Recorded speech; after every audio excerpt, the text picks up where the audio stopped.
Here is the cold email script that I use to book 20 to 40 meetings a week. I've used the script for literally over 2 years and it works every single time. I've literally had people congratulate me on this email sequence. Like, usually you'll get people saying, I'm not interested, go kill yourself, I hate you.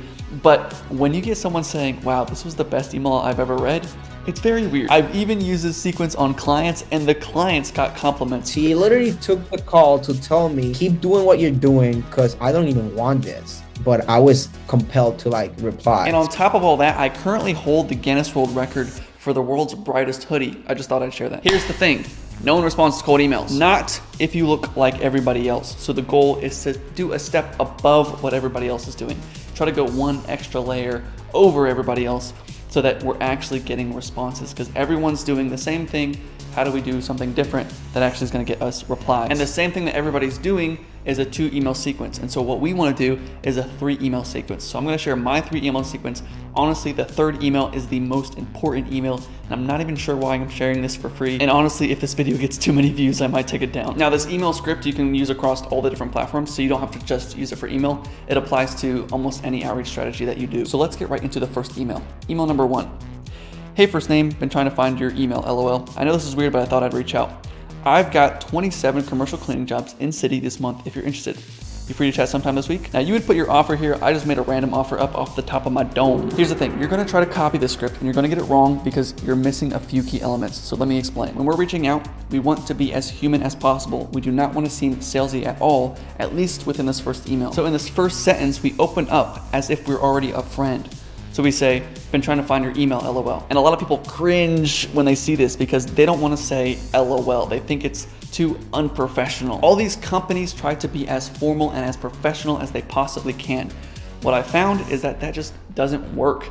If you go out as human as possible, then people feel automatically more compelled to respond because of reciprocity. Like if someone sends me an email that looks like this, I'm going to think, this is just a generated email sent out to millions and millions of people. There's no reason I should respond to this. But if I see an email like this, I think maybe I should have to respond to this guy because he's really trying to reach out to me. Let me respond. So we want to use these subtle things that only humans would do.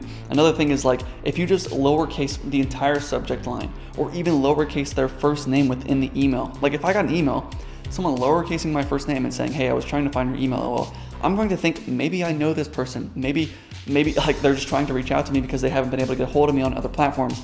And so I feel really compelled to respond to that. And the next thing is the offer. Now, a lot of people try to add a whole bunch of extra flair to this, and please do not do this. Don't try to add, hey, we'll help you save time and money. Hey, this is what we do with our strategy. No one cares.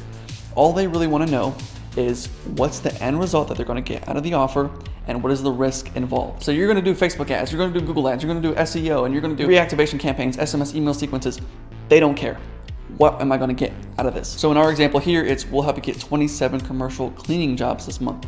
And then on top of that, the next thing they want to know is how do we, what is the risk to this, right? And so we can minimize risk by adding a without statement to our message. So let's just say our audience says that we hate HomeAdvisor and we hate using Angie's List because they're too expensive and we love cheese. Okay, so if your audience hates HomeAdvisor and they hate Angie's List, why don't we just add that to our message? So if we said, hey, we can help you get 27 commercial cleaning jobs without HomeAdvisor or Angie's List, or even just a step further by making it look a little more human, we can just say, hey, I've got 27 commercial jobs this month. If you're interested, I'm not Angie's List or HomeAdvisor, LOL. That already sounds a whole lot better. In this particular email, I'm minimizing risk by saying I've got this end result that you want. So not as if I'm gonna give it to you or you have to buy it from me, but I've already got it and I just wanna hand it over to you. Now, I don't actually have 27 commercial cleaning jobs that they can actually have, but usually what I'll do is if they express any interest and they say, yes, I'm interested, then what I can do is I can explain my process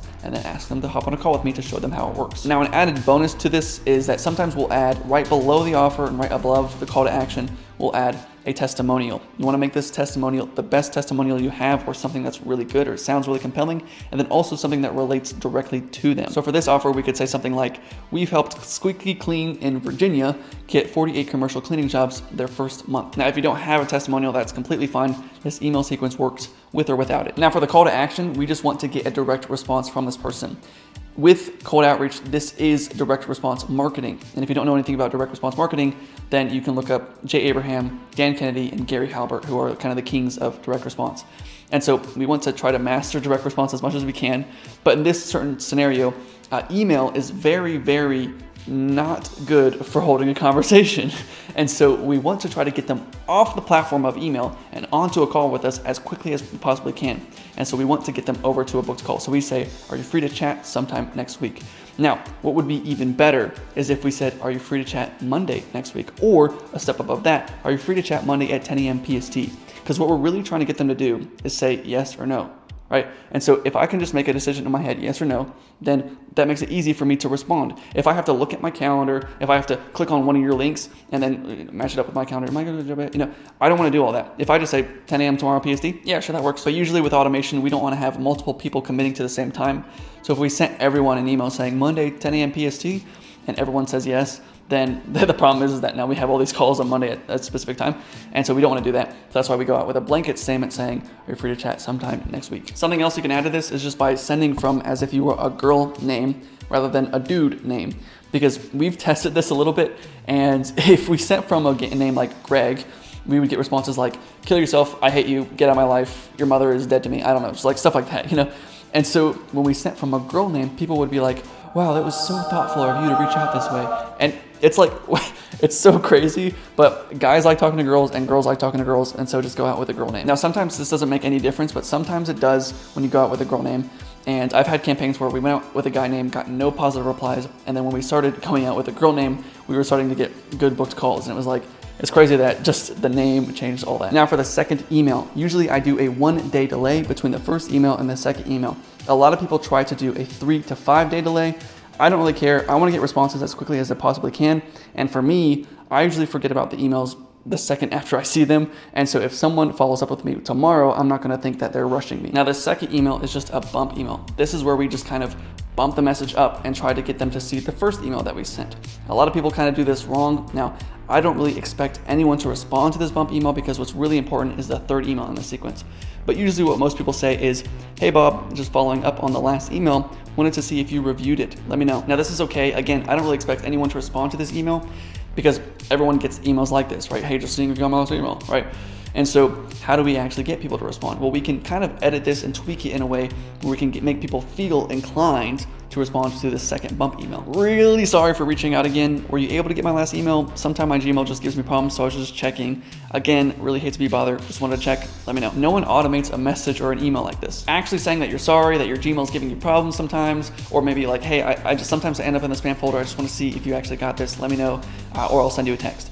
And so if you said something like this, people feel compelled to respond because they're like, okay, I don't want to leave this guy hanging.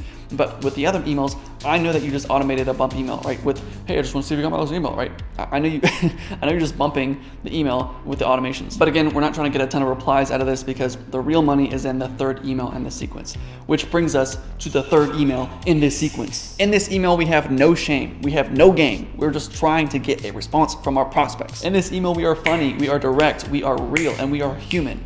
Are you ready to hear it? Let me hear you. Okay, I'll show you. Here it is. Third time's a charm. I'm a real human, LOL. Just found company name online and thought I'd reach out. I help cleaning companies get 40 commercial cleaning jobs per month without relying on Home Advisor. Let me know if you're interested, or I'll just keep following up. Smiley face. The psychology behind this, bro. I cannot think of a better email. Third time's a charm. That just plays off of the fact that we already emailed them twice, and this is the third time, and it makes them feel like, okay, well, this is the third time this guy's reaching out to me. Maybe I should respond to him. And then I'm a real human, LOL. This is so like, we're calling out to everybody else that's doing cold email and saying, look, they're automating it, they're doing it mass, but I'm really just trying to reach out to you, bro. Can you please respond to me? And that's so much better. Like nobody else is gonna say that. Nobody else is gonna say, I'm a real human, LOL. And so that makes you look human. Then the next portion is we just go out with our direct offer. We just state what we do. And so in this portion, we're not looking salesy. We're not trying to minimize risk or try to pull any tricks here. We are just going out. This is what we do. Now the offer here has to be good. If it's not good, no one's going to respond to this. I've got a whole video on how to create a really good offer in my free course in the description below. And the ending, bro, come on, I'm about to cry. This is so good. Let me know if you're interested, or I'll just keep following up. Now they have to respond, because if they do not respond, they're going to keep receiving emails from you that they don't want. Now, they might want your offer, but they don't want to keep receiving follow-up emails from you. And then I add a smiley face at the end just because it sounds kind of like a threat. And so I just add a little smiley face in there. So it's like, now a lot of people appreciate this email.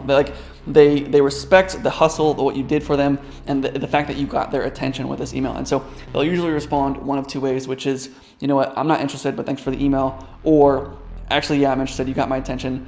Let's move forward. Let's hop on a call. Let's do whatever you need. And so I love those. Dude, it's so fun to get responses of people saying, you know what, wow, this outreach message was insanely good. This email sequence is my control. Like, this is what I use every single time. Before I test anything new, like this is what I do. I test something new and then I come back to this. And I've been using it for 2 years. Every single time I've sent millions of messages with this exact framework. And if you want me and my team to help your agency get 120 booked calls per month, I can do that. And so you can book a call with me below. I hope to God this video is 10 minutes long. Could you do me a favor and leave a like?